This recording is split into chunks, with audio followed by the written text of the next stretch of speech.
Together, growing in faith, changing communities. Igama likayise benendodana nomoya ocibileyo. And today I would like us to reflect on something very important, and I think it is dear to my heart as well. It is Genesis chapter 1 from verse 26. I'd like us to reflect from Genesis chapter 1 from verse 26. As we gather, let us invite people to please join us and be part of this live. Let us then share this live with as many as we can. To those who are coming for the first time, welcome. This is a place of prayer. This is a place where we gather and we encounter the Lord and are together with Him. And so, welcome, and let us come together. And as we pray, let us find the mercy, the love of God. And it is He who sustains us. It is He who blesses us. It is He who shows us His mercy and love. And so, ningakhohlwa namhlanje we are reflecting from Genesis chapter 1 from verse 26. Okay. Then God said, "Let us make man in our image, after our likeness. Let them have dominion over the fish of the sea, over the birds of the heavens, and over the livestock, and over all the earth, and every other creeping thing that creeps on the earth." There are certain things engifisa ukuba sibheke, kunezinto ezibalekile engifisa ukuba sizibuke. The first one for me, then God said, "Let us make man in our own image, after our own likeness." Thandwa zami, kunento engifisa ukuba sikhulumeni, sikhumbule, singayikhohlwa. You are not a mistake. You are not an afterthought. You are not something uNkulunkulu ayengayihlelanga. At some stage, in time, in space, uNkulunkulu decided ukuthi you must be born. And I just want to instill this great reality. You were willed into existence by God.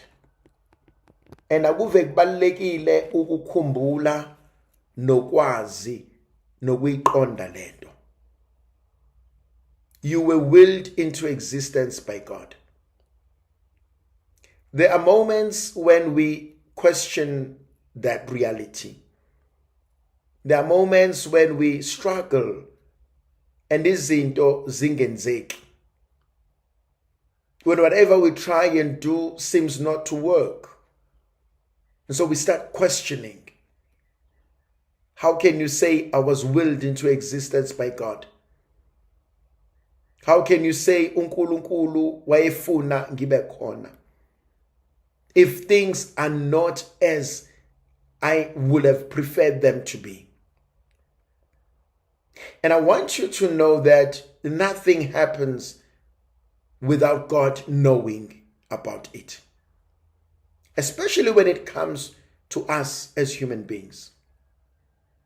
And we get this concept from this greatest scripture text, Genesis chapter 1, verse 26. Then God said, "Let us make human beings." The other thing that I also want us to look into is that we are the only things, only creatures that are made in an image and likeness of God. But it is God who wills us into existence. It is God who wants us to exist. It is God who wants us to share in this great existence. St. Augustine says something absolutely powerful when he answers the question, where was I before I was born? And St. Augustine says, we've always been in the mind of God. And there are some people who will argue and say something absolutely incredible. they will say, we've existed before. We've existed before. It's just that we have forgotten. Sesakhohlwa la sasikhona. Sesakhohlwa la ebesiphila khona. But Augustine put it so beautifully. He says, we've always been in the mind of God. There is one thing that is so eternal about us. That is our soul, our lives, our being, the core of who we are. There has always been, there has always existed, there has always been in God. Ingakho ithandwa zami uThomas Aquinas will argue and say, at the end of it all, we shall be in God. That's why he talks about this beatific vision. We shall be in God, for we shall be united in God. And St. John says, we shall know as God knows. We shall know as God knows. Because we are known by him. And for the first time ever in our lives, we will truly know who God is. And at that moment of grace, everything will make sense. There's also something I want to talk about. There may be issues between us and our parents. And then uthola ukuthi I mina uma akangifuni, ubaba akangifuni. Mhlambe wangilahla, mhlambe wangihlukumeza, mhlambe nje mina ekhaya I'm the black sheep. I want to say something which is also interesting for me. I do not come from my mother. I come through my mother from God. My mom is an instrument. My dad is an instrument. God is the source. My mom and my dad are human beings. Bagabantu. Bafana nami nawe. Bayawenza amaphutha. Kubalekile kumina ithandwa zami ukuthi sihlale kule nkulumo yabazali bethu. Kungenzeka ukuthi ayikho i-relationship or mikhona iyacikizela. It's not as solid as one would have expected. And maybe they are not as great as we are. But bangabantu. Futhi ngiyafisa ukuthi singaba compare, don't compare them to anyone else. But it's important for me, for us, ukubaxolela emaphutheni abawenzile, ukubaxolela eintweni abazenzayo. I'm not denying ukuthi abazali abanye can be so mean. Abanye can be selfish. Abanye can say things ongafisa ukuzizwa kumzali. Kodwa kunalento ebalekile kumina yokuxola. Xola, dlula. We've got to realize and understand ukuthi abanye babo are also hurting. They've got their own childhood traumas. And obviously we don't want their trauma to be part of our trauma or our lives. No, that's not the excuse. But don't carry a burden that you don't need. Don't carry a burden ongakwazi ukuyibalekela. Kunezinto empilweni ezibalekile ukuba sifunde ukuhlehla kuzona. Kunezimo empilweni ekubalekile ukuba sifunde ukuzibalekela. Ngihlezi ngithi mina ithandwa zami, uma ku-possible, uma kungenzeka, ibalekele into ezokuphatha kabuhlungu. Ibalekele into ezokuphoxa. Ibalekele into ezokufaka ekukhulumeni. Whenever possible, avoid situations that steal your peace. Avoid situations that demand you to be an evil person. Avoid situation that forces you to be that which you are not. Whenever possible, walk away. Senziwe ngenswebu nangomfanekiso kaNkulunkulu. You are made in an image and likeness of God.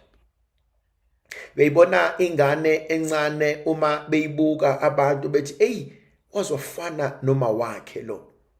Wazofana nobabu wakhe lo." And that's a similar thing about us. Saze safana noNkulunkulu. Saze sanomusa. Saze sanothando. Saze sanozwelo. Saze sanenhliziyo ezinhle. Saze saxola. Let us pick an attribute from God. Let us learn a virtue from God. Yini mina engifisa ukuyifunda kuNkulunkulu? Yini mina engibona ngibizelwe yona emseni kaNkulunkulu? And once ngayithola leyonto, once ngayazi leyonto, angiphile. Angibe umuntu ekuphilekayo naye. Angibe umuntu onozwelo. Angibe umuntu onothando. Angibe umuntu onenhliziyo enhle. These are beautiful attributes.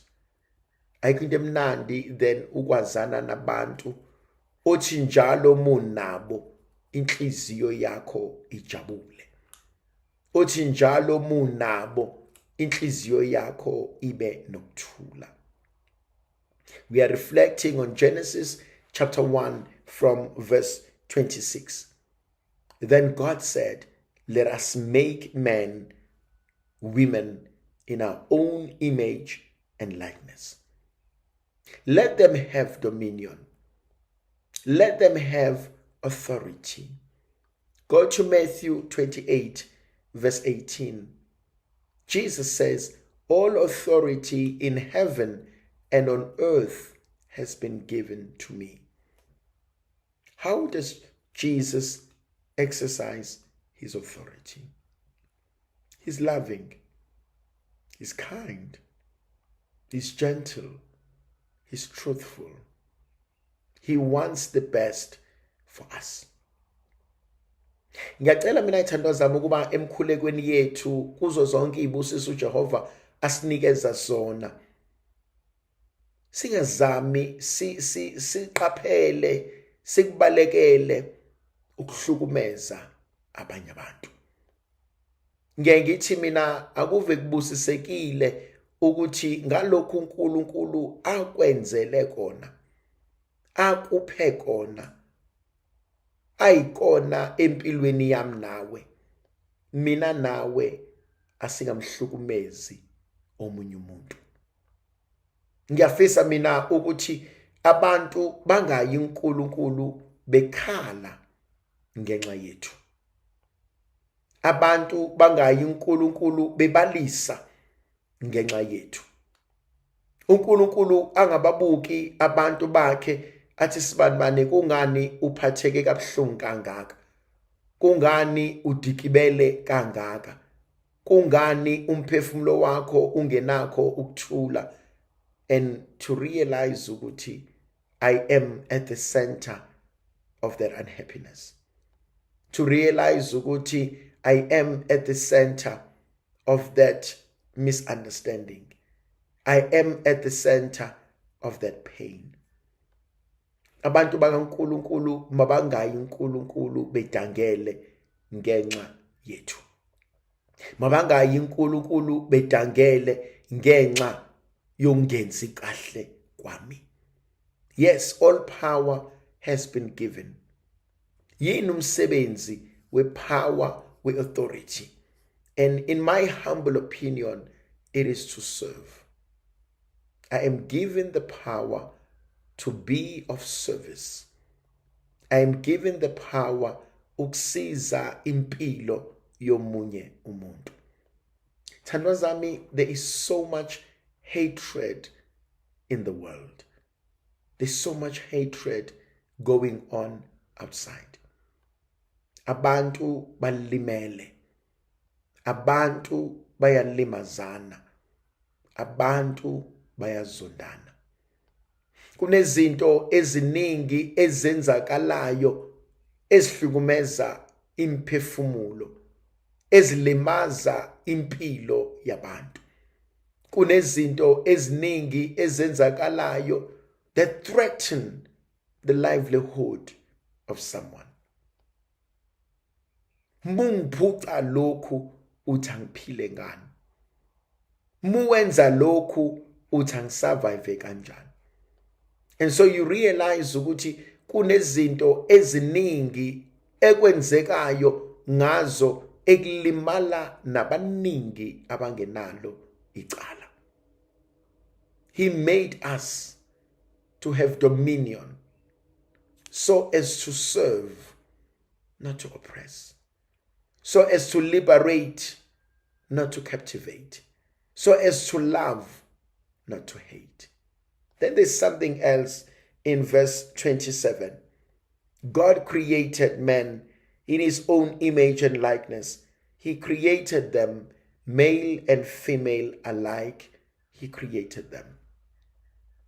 Thandwa zami, ngiyafisa ukugcizelela ukuthi uyisithandwa sikaNkulunkulu.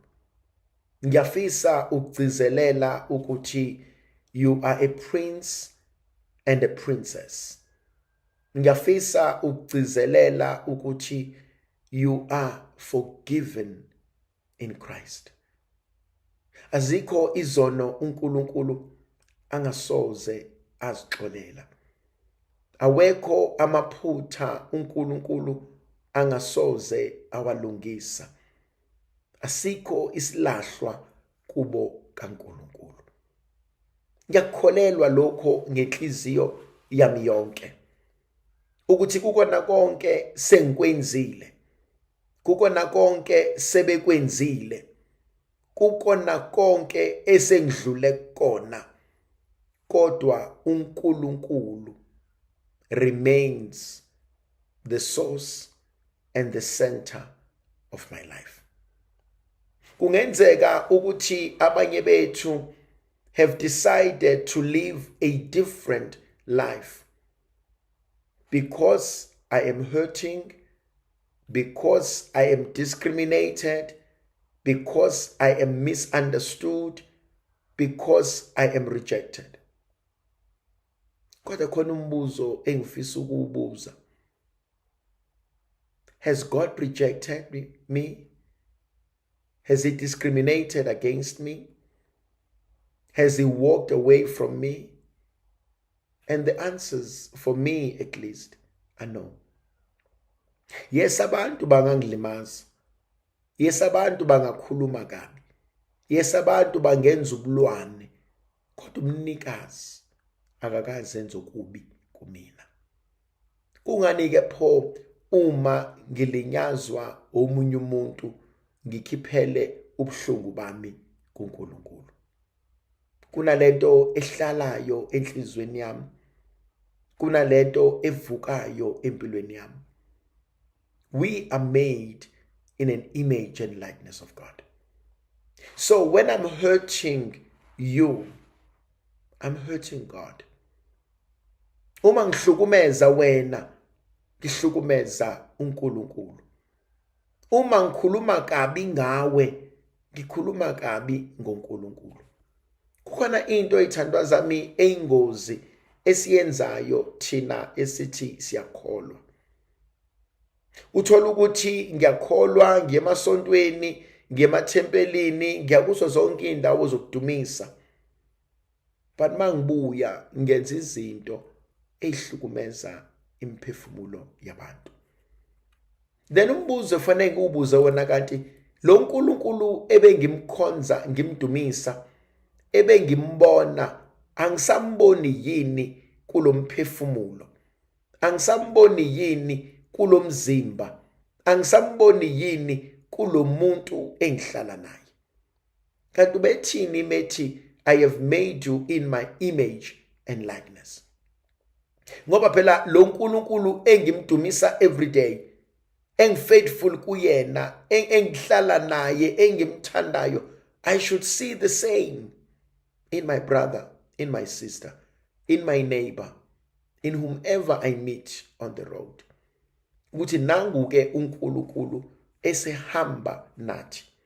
Nangu-ke uNkulunkulu esehlala phakathi kwabantu bakhe. Verse 28. God blessed them and he said to them, be fruitful. uNkulunkulu wababusisa. Ngiyafisa ithandwa zami ukuyikhuluma le ndaba. Uyisibusiso esivela kuNkulunkulu. Kukhona abantu abakholelwayo ukuthi izinto zabo azilungi ngoba baneqalekiso. Kukhona abantu abakholelwayo izinto zabo azilungi ngoba banezibopho. Kukhona abantu abakholelwayo izinto zabo azisoze zalunga ngoba khona izinto ekumele bazenze.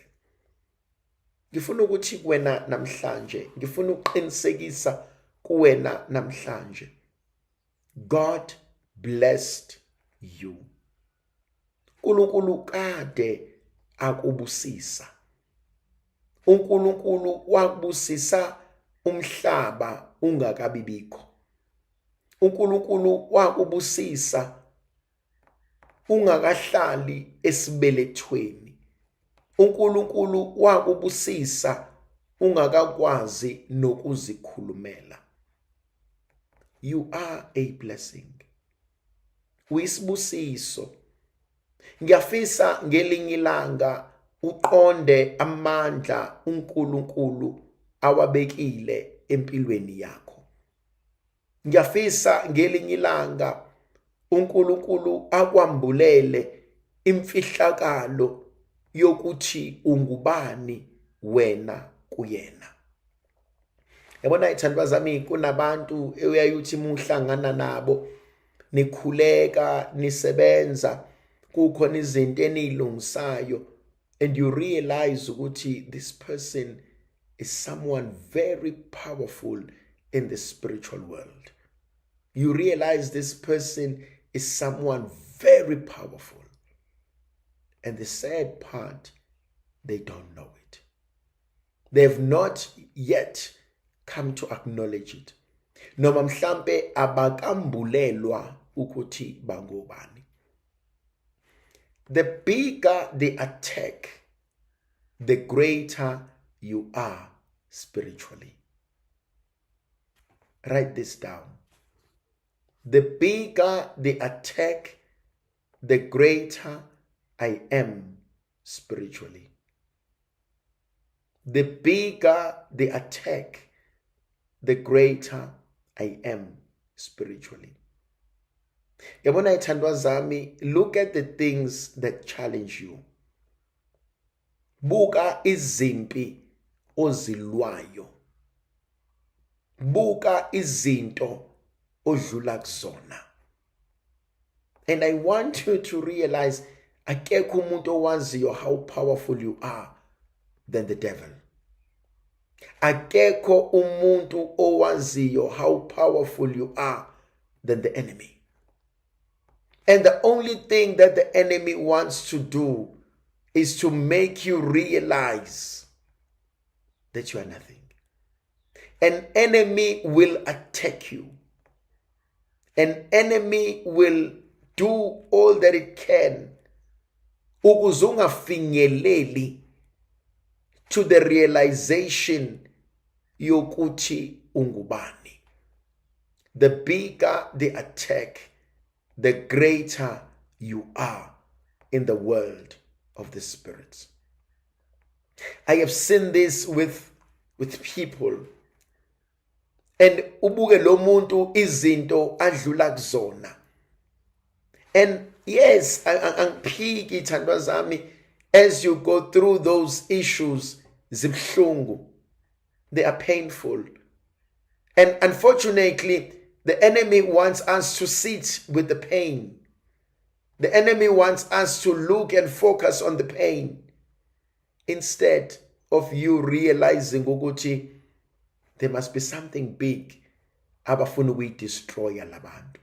There must be something big uNkulunkulu ayibekile kumina, mina engayiboni. Why there's so much attack? Why am I attacked from every angle? Why does the enemy do this? Ubobuka emsebenzini kwesinye isikhathi. Yabona kwesinye isikhathi emsebenzini khona abanye abantu abahlushwa umuntu. Akekho nje onenkinga ngabo, wonke umuntu uyayihlekela ngabo. Yabona kuze kuthiwa abantu mabekhuluma bedelela, kuthiwa we hayi lo osibani bafana nezinja ey'ngenamazinyo. And labo bantu, they are living a free life, bazenzela noma yini. Bese kuba khona abanye abantu, they living their lives, they are on the lane, they are doing everything according to the book, but the level of attack. And you soon realize ukuthi laba ababa attackhayo, it's because kunento abayibonayo kubona labantu and they are afraid of it. Lento boyibona naseyinganeni. Yabona njengabazali kunalento uNkulunkulu ayibeka kuthina, which is so powerful. Umzali nomzali uyayazi ingane yakhe. And kwesinye isikhathi ezumzali uyibuka izingane zakho uyasho ukuthi uyabona lo mayisekhulile khona into ezokwenzeka la. Uyabona lona ukube nje wathola amandla, ukube nje wathola imfundo, ukube nje bamsupport, ngabe lo muntu ukwelinye izinga lempilo. Khona omunye umuntu obonayo ukuthi uyabona lo masane ngimgrume, uyabona lo masane ngimkhulise, uyabona lo masane ngimzame, something huge is going to happen. And I've seen this also with some of my brother priests. Engike ngahlala nabo, ngasebenza nabo, ngababuka along the way. And you realize ukuthi hey, there's something konke fihlakele la. Khona into uNkulunkulu ayenzayo kulomphefumulo. And you see in some of them ukuthi hey, yabona, give this guy some years. Give him a little more time. Give him a little bit of experience. Inkulu into uNkulunkulu ayibekile la. And we need things like that. Khona abanye abantu abathi masebekubona lokho, instead of encouraging it, instead of protecting it, instead of allowing it to grow, they want to destroy it. So the bigger the attack, the greater I am spiritually. And angifuni ukukhohlwa lokho.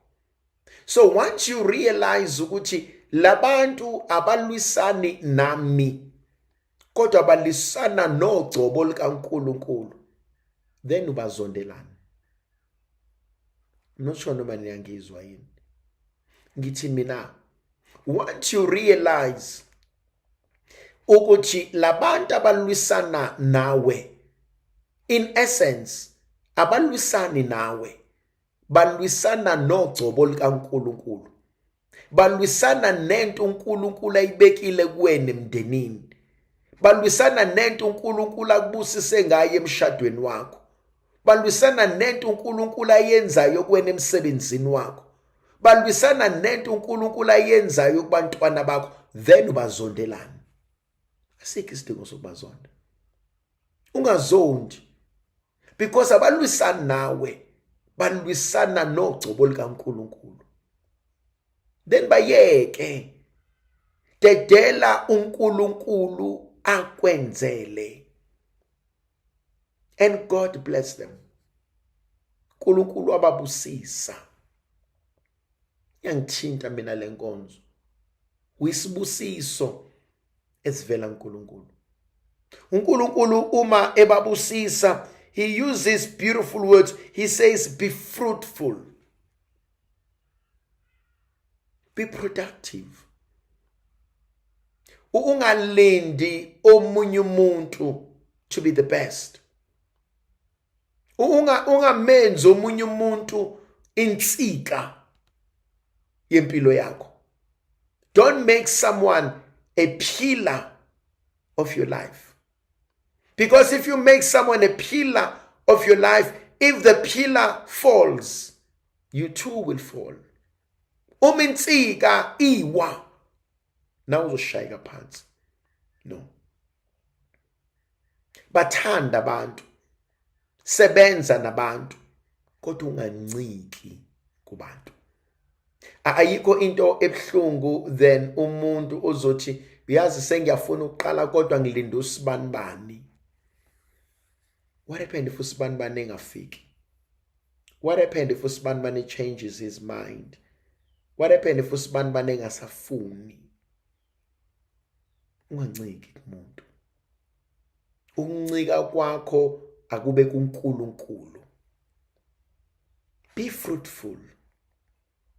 Ngicela uNkulunkulu ukuthi inkosi engikwenzayo makube impumelelo. Engikona makube impumelelo. Khona umkhuleko enguthandayo. Inkosi engikwenzayo makukudumise. Ngiyacela uNkulunkulu somandla ukuba impilo yami ibe udumo kuwena. So be fruitful in everything that you do. Iba impumelelo. Ngiyathanda lelo gama. Iba impumelelo. Nkosi ngicela ukuphumelela. Impumelelo yami iseyintweni naseyigabeni eziningi.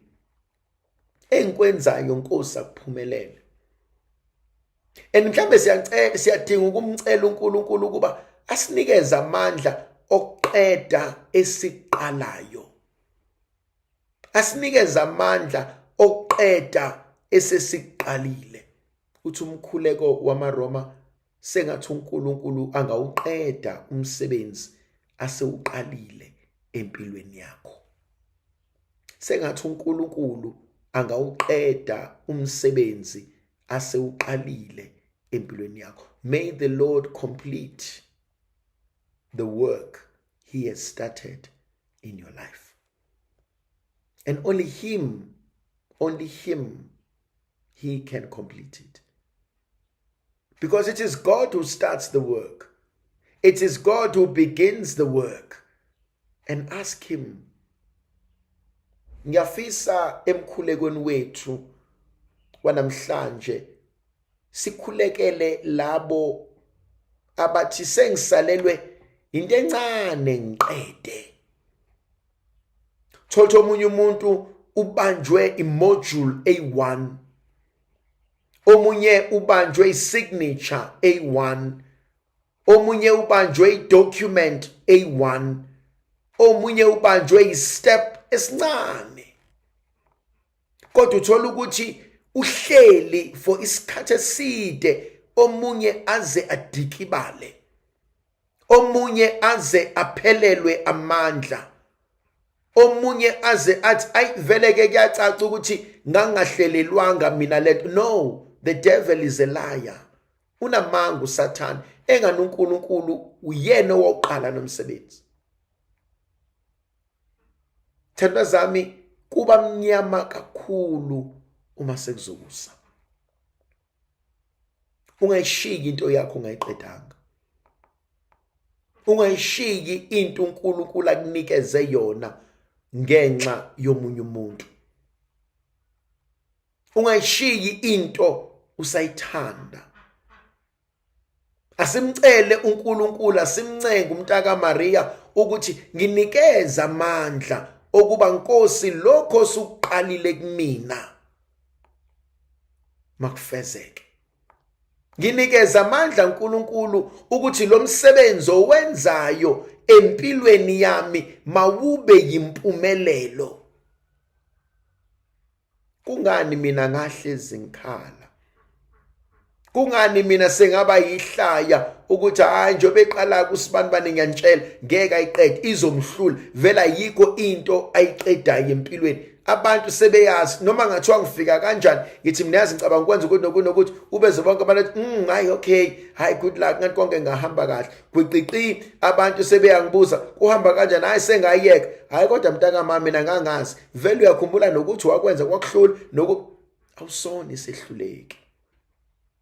Yabona ithandwa zami ngiyamfisa mina uNkulunkulu asinikeze amandla. Izolo ngike ngakhuluma ngenkonzo yokuya entabeni.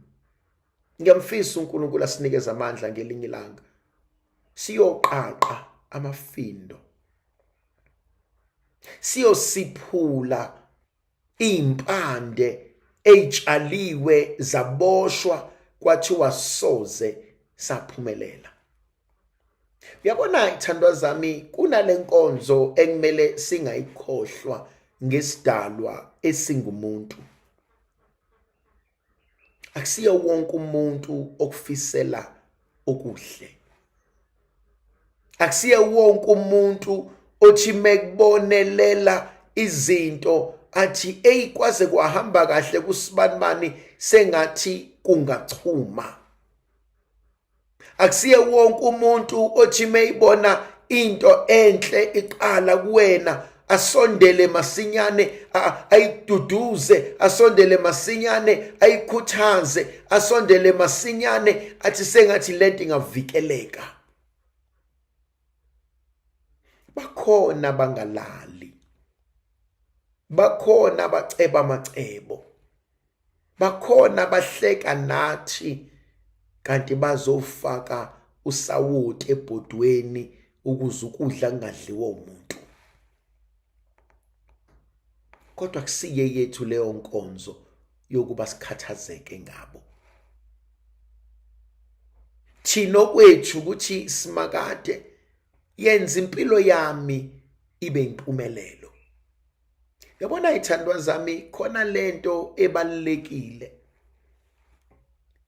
How I see success and how you see success may be different. And that's okay.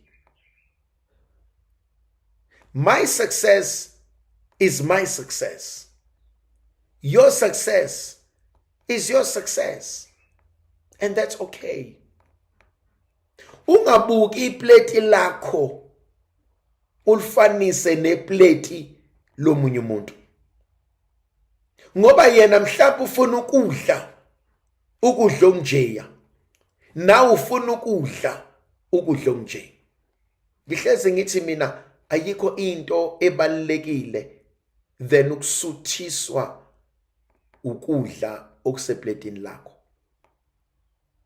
Ngingabi nenhliziyo engaphandle, ngingafuni impilo yomunye umuntu. Angifunde ukwaneliswa nokufunela lesimo sami ngiphile ngaso. Yangiphilisa mina leyo nto. Ukufunda ukwamukela nakho mina uNkulunkulu angambulela kona, angipha kona, akwenza kube isabelo sami. Be fruitful. Iba impumelelo. Phumelela. Umbuzo engimele ngiwubuze, yini lena edala ukuba izinto zami zingaphumeleli? Angihambe ngeNkulunkulu, ngiyocela, ngiyonxusa, ngimbikele umntaka Maria ukuthi Nkosi nakho ngenzeki, nakho ngithi mina ngifisa kanje kodwa nakho ngikubona kungahlangani. Nkosi ngicela ungisize izinto zami azenzeki. Kubambephi? Uma kukhona la ekubambe khona, ngicela wena Nkosi uyongiqaqela. Uma kukhona la ekudukele khona, ngicela wena Nkosi uyongilandela. Uma kukhona la ekuhleli khona, ngicela wena Nkosi ukusondeze. Nkosi kubambephi, ngicela ukuba impumelelo. Then there's a second word, multiply. Multiply. Kulokhu uNkulunkulu asenginike kona akwande, akuchume. John chapter 10 verse 10.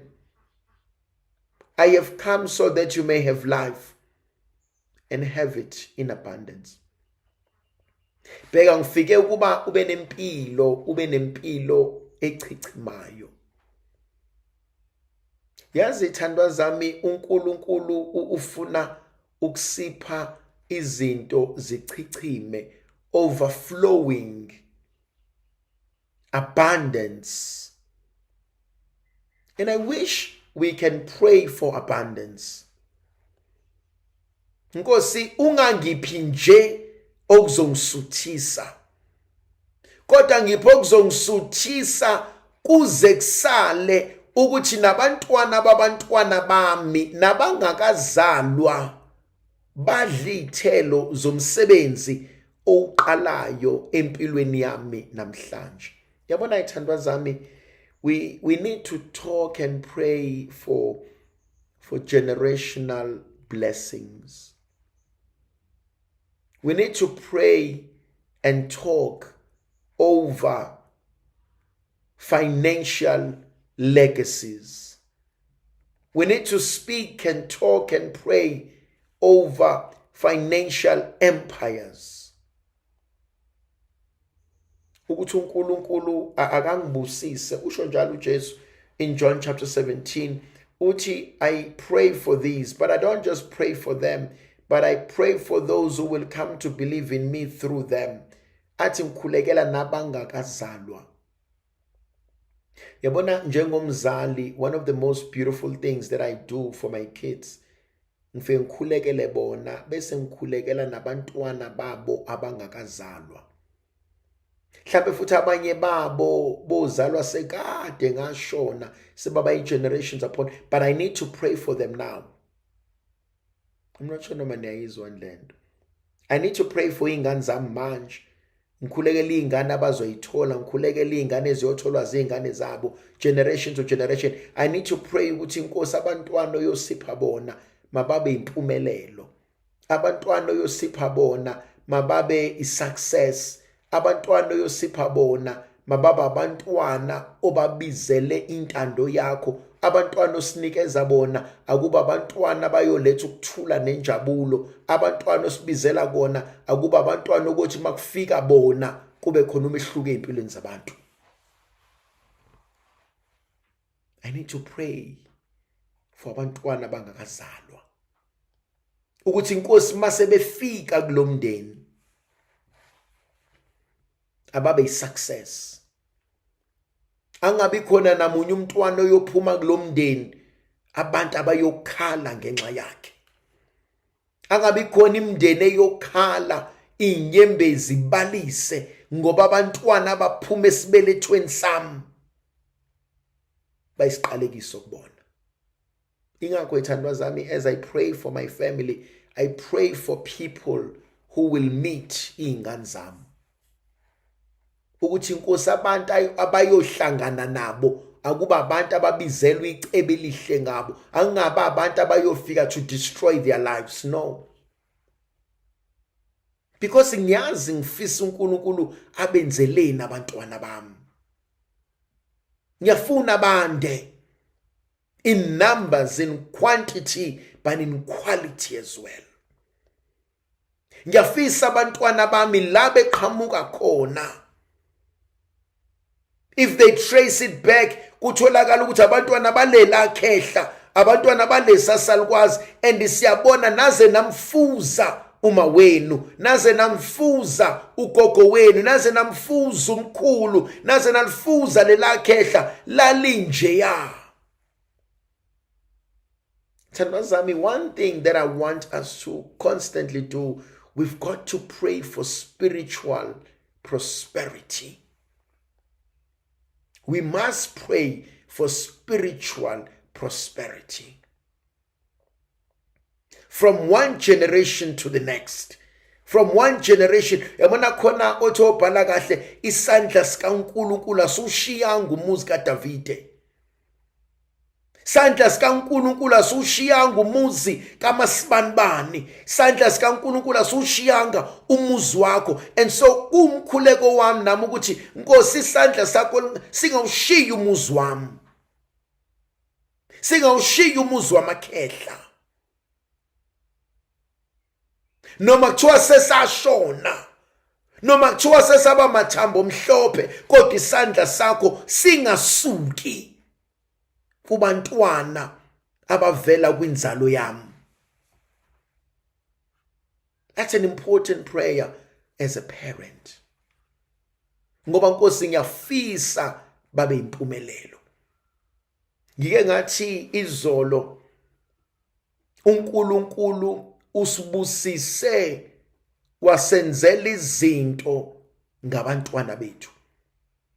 Namhlanje ngifuna ukuthi kunezinto esizoziletha thina emakhaya ebezingekho, bebeyikhulekela, abanye bebengazazi, kodwa thina soyiletha emakhaya eyizoshintsha impilo zabo, ziguqule impilo zabo zibe ngcono. Mabande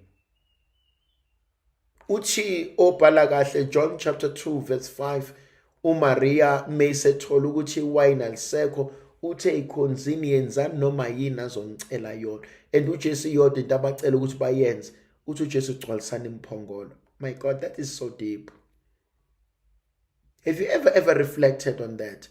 Iyodwa vo uJesu into abacela yona, uthi ugcwalisana imphongolo yamanzi. Okwenu nje ukufaka amanzi kwimphongolo igcwale, and uNkulunkulu will do the rest. uNkulunkulu yena ozoshintsha iwayini. uNkulunkulu yena ozokwenza isimangaliso. Mase qedile umntaka Maria, the second instruction, which is the simplest thing, uthi ikhanda banonikazi umnikazi aphuze angitshela ukuthi uzwani. Yazi besibaswela abantu abanjalo. Mina wami umsebenzi uwodwa ukukhulekela umndeni wami, is to place them before God. Ngingenzeka nginezingane engasebenzi, kungenzeka nginezingane ezidla ama drugs, kungenzeka nginomyeni ongasondli, ongahlala ekhaya, ngenzeka nginomama ozenzela impilo yakhe, ngenzeka nginobaba ohlukumezayo, ngenzeka sinoma ohleze esikhalisa, ngenzeka ukuthi angiphumelele esikoleni, kungenzeka emsebenzini ngiyahlukumezeka. Iyodwa yami mina into ekumele ngiyenze is to place these people before God. Namhlanje Nkosi ngizokwethula usibanibani. Yazi umntaka Maria uthi igcwalisana imphongolo. Khona inkonzo ekumele ngiyoyenza eyokugcwalisa umphongolo. Nkosi namhlanje ngibeka usibanibani phambi kwakho. Namhlanje ngibeka usibanibani pheko ubuso bakho. Uyena uNkulunkulu ozozenzela. Uyena uNkulunkulu ozolungisa. Uyena uNkulunkulu ozosilungisela, ngoba mina nawe ngeke sikwazi ukuzenzela. Uthi uNkulunkulu namhlanje andani, multiply, fill the earth. Your space must grow. Your space must gcwale sichichime. Yabona ithandwa zami, ambanotshela izitha zenu, uthi sitha sami khululeka, awukakaboni lutho. Bhala phansi. Sitha sami khululeka, awukakaboni lutho. God is doing something great in my life. Bhala phansi, that's the word for today. Sitha sami khululeka, awukakaboni lutho. God is doing something great in my life. Sitha sami khululeka, awukakaboni lutho. God is doing something great in my life. Yabona engathi ubungatshela isitha sakho ukuthi tetele igazi mfana, tetele igazi mfowethu, khululeka. Awukakaboni lutho. Wena usalwisana nami ngenxa yalokho. Wena usacasulwa yilokho. Wena usangilwisela ukuthi no, khululeka. Sitha sami khululeka, awukakaboni lutho. God is doing something great in my life. Athi obhala kahle athi abantu abakaboni inkazimulo uNkulunkulu akubekele yona. Tell your enemy, just hang on, Papa. Hang on. Something great is going to happen. Just don't panic. Don't fight. Sitha sami khululeka. Awukakaboni lutho. Awukakaboni lutho. Sitha sami khululeka, awukakaboni lutho. God is doing something great in my life. He says, fill the earth and leave no stone unturned. Fill the earth. And it's important for me. Khona abanye abantu who live in fear constantly. Bahlezi besaba constantly. No. Fill the room with your presence. Ungaphili ulokhu saba, eyasikwazi uyasaba, awukwazi ukuhlanganyela. No. Don't be apologetic. I'm not saying be arrogant, but I'm saying don't be apologetic. Don't be apologetic. No, there's no need to be apologetic. Just fill the room with your presence. Fill your space with your presence. Yabona, one of the most beautiful things, sebekhulumile bayitshela baqedile ngawo, uwedana uqhamuke. And bonke bayathuka ukuthi ayibo kanjani besikayitshela ukuthi uzofika, kanjani besikayitshela ukuthi uzokhuluma, kanjani besikayitshela uzovela phambi kwabantu. Uthi no, yini kwenze njani, nikhathazwa yini? Sengikhona nje. Simcela uNkulunkulu ahlale nathi. Athi fill the earth with everything and take control. Subdue it. That's the last word. Thandwa, be in control. Ask God to let you be in control. Be in control. Ungadedeli into engenasidingo. Don't give up your power too soon, too quickly, too freely. Listen to that. Don't give up your power too soon, too quickly, too freely. Don't. Your power is everything. Your freedom is everything. Don't give it up too soon, too quickly, too freely. Be in control. Yabona imoto miginqika. Be in control. Ngavutha nje ukhale nawe ubabaze uthi hawa siyaginqika, hawa mnakho usifa. No. Be in control. Ngicela uNkulunkulu hayibo Nkosi ngisize ngivikele, and just be in control. Things are falling apart, but still be in control. We could save something, you know. Awukwazi ukuthi hayibo kungena amanzi endlini usuyakhala uyamemeza phumela ngaphandle. No. That's fine. Ayangena amanzi endlini, but be in control, you know. If ungasakwazi ukuwavimba ngene, at least save whatever you can and save yourself. Be in control. Don't give up your power too soon, too quickly, too freely. Don't do that. Ngofuna. Ngegama likaYise benendodana nomoya ogcibileyo. Amen.